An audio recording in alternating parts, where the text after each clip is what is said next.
Salut à tous, j'espère que vous êtes en bonne santé. Je suis ravie de vous retrouver une fois de plus pour une nouvelle affaire criminelle.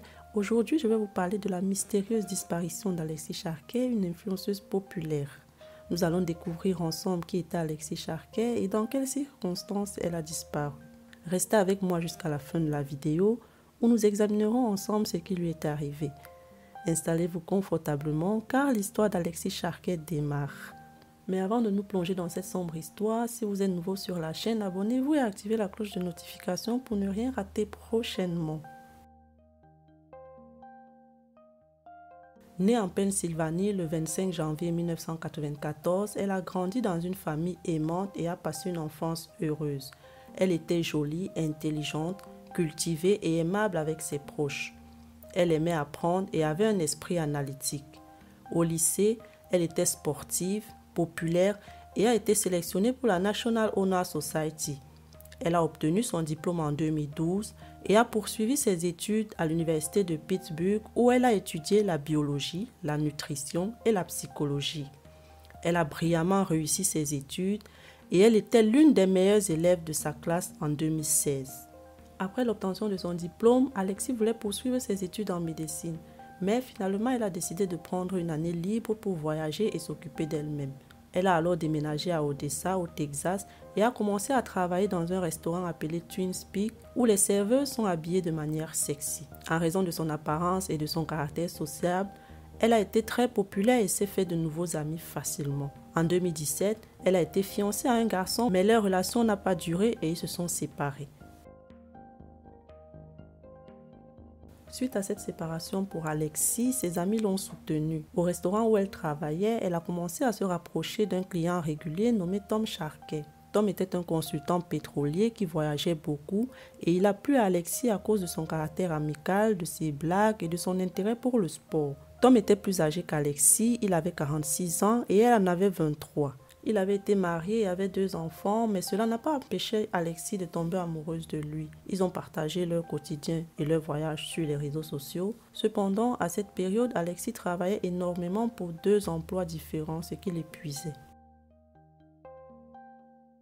À un moment donné, Alexis a décidé de changer de carrière et de devenir représentant pour une marque de produits de soins capillaires et de soins de peau appelée Monad. Cette entreprise utilise une stratégie de marketing de réseau où les représentants recrutent d'autres représentants pour vendre des produits et gagner des commissions sur leurs ventes. Si un représentant réussit à vendre suffisamment de produits, il peut devenir recruteur et gagner des commissions sur les ventes de ses recrues. Cependant, Monad a fait l'objet de plusieurs poursuites judiciaires pour fraude et escroquerie suite à de nombreuses plaintes de femmes qui ont perdu leurs cheveux en utilisant les produits de la marque. Alexis a utilisé ses compétences en vente et en biologie pour promouvoir les produits de la marque. En utilisant d'autres influenceuses, elle est devenue directrice générale chez Monad avec un salaire moyen de 34 000 $ par mois. Elle est devenue une véritable influenceuse en mettant en scène sa vie très parfaite sur les réseaux sociaux.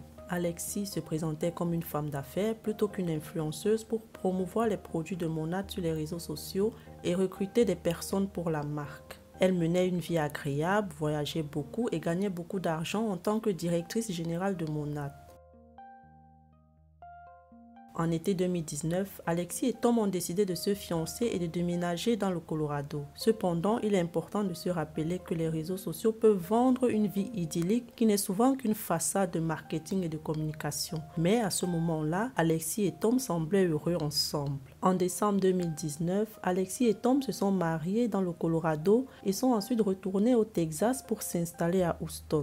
Alexis, 26 ans, et nouvelle directrice générale, voulait se faire de nouveaux amis et s'est inscrite sur une application de rencontre amicale appelée Bumble BFF. C'est là qu'elle a rencontré Tania Ricardo, une mère divorcée cherchant à se faire de nouveaux amis. Les 2 femmes sont devenues proches, sortant souvent ensemble et formant un groupe de discussion. Pendant la crise du Covid-19, Alexis a commencé à publier sur TikTok et a rapidement gagné 80 000 abonnés. Cependant, Alexis ne parlait que très peu de Tom à ses amis. En novembre 2020, Alexis est partie en voyage au Texas et au Mexique sans Tom, son mari. À son retour, elle a planifié Thanksgiving avec ses amis et a reçu un appel de sa mère. Elle disait alors à cette dernière qu'elle ne pourra pas venir la voir. Alexis a célébré la fête avec ses amis chez Tania. Aux environs de minuit, elle est sortie boire avec un autre ami jusqu'à 3 heures du matin.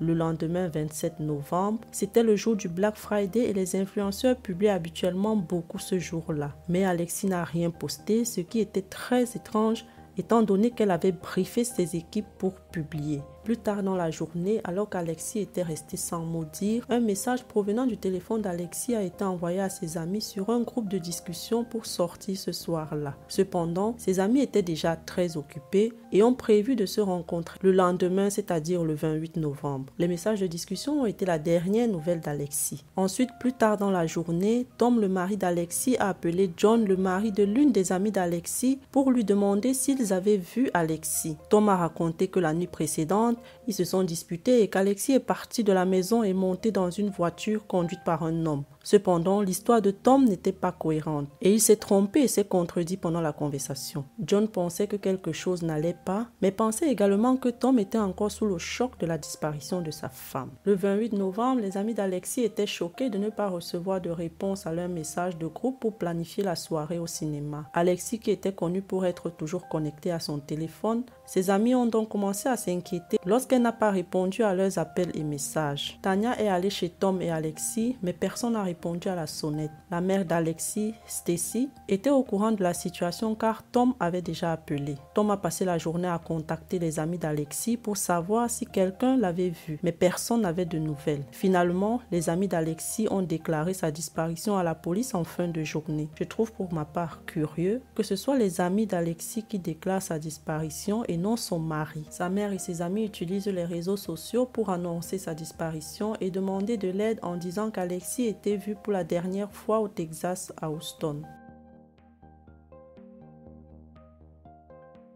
Le 29 novembre 2020, au petit matin, les éboueurs de la ville de Houston font leur tournée de ramassage. Dans un fossé au bord de la route, l'équipe de ramassage repère une forme étrange. Le camion s'arrête. De loin, on dirait un mannequin de vitrine de magasin recouvert de feuillage. Les éboueurs descendent, s'approchent et découvrent horrifiés qu'il s'agit d'un corps sans vie d'une jeune femme nue aux longs cheveux châtains recroquevillée en position fœtale. Ils appellent alors le 911. Très vite sur les lieux, la police fait alors le lien avec l'avis de disparition d'Alexis Charquet, 26 ans, enregistré la veille. Plus tard dans la journée, sa famille et ses amis ont été prévenus de cette tragique nouvelle. Tous étaient choqués et désemparés. Le corps d'Alexis n'affichait aucun signe d'agression, d'abus ou de dommage. Grâce à la diffusion de sa disparition par sa famille et ses amis, l'incident a rapidement attiré l'attention des médias, stimulant les efforts pour déterminer ce qui s'est produit. La première théorie sur la mort d'Alexis est un empoisonnement ou une overdose à la drogue, vu que son corps ne présentait aucun signe.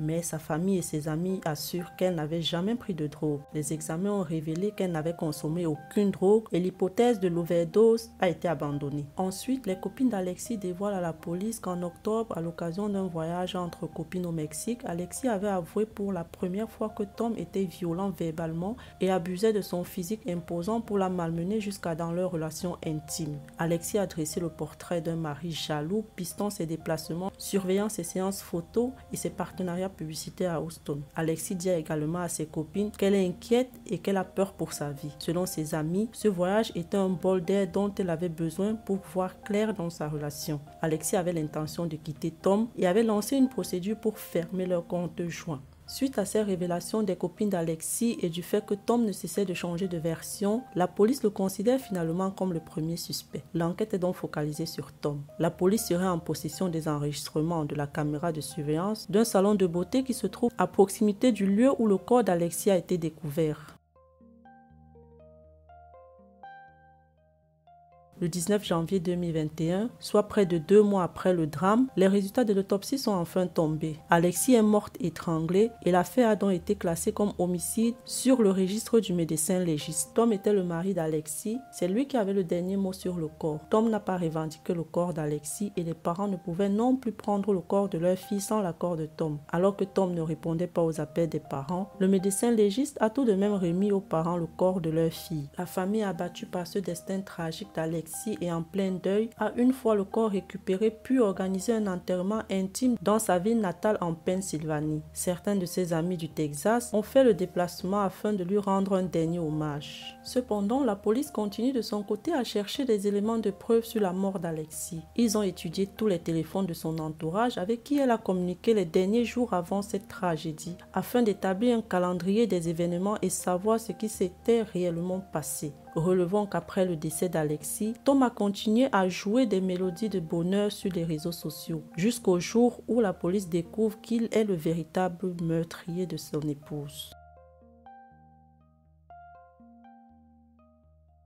Le 29 septembre 2021, la police dispose d'un mandat d'arrêt émis au nom de Tom Sharkey. Une semaine plus tard, c'est-à-dire le 6 octobre 2021, la police fait irruption chez la fille de Tom en Floride. Elle lui demande d'ouvrir la porte en disant qu'elle ne veut pas faire usage de la force. Aucune réponse ne lui parvient. Après donc plusieurs sommations devant la porte d'entrée d'une petite maison située à Fort Myers, les agents de la police américaine prennent position. Ils vont finalement passer à l'action. Lorsque soudainement les policiers entendent un coup de feu retentir, ils se mettent à sillonner la petite maisonnée, arme au poing. Ils recherchent fébrilement le tireur devenu silencieux. C'est dans un placard qu'ils finissent par trouver Tom Sharkey, 50 ans. L'homme est mort. Il est mort pour ne pas faire face à la justice. Il venait de se tirer une balle dans la tête dans la maison de sa fille. La famille et les amis d'Alexis ont été informés du suicide de Tom. Cela ne leur a pas choqué car Alexis ne reviendra tout de même pas. Pour eux, Alexis leur avait été arraché de force. Je pense pour ma part que le téléphone d'Alexis Sharkey a finalement été retrouvé par la police et que cela a pu apporter un éclaircissement sur toutes les déclarations de son mari Tom. Ces déclarations qui étaient probablement mensongères. Dites-moi en commentaire ce que vous en pensez au sujet de Tom et comment le qualifierez-vous. N'hésitez pas à me mettre un petit like si vous êtes allé jusqu'au bout de la vidéo. Je vous dis à très vite sur une nouvelle histoire criminelle sur ma chaîne.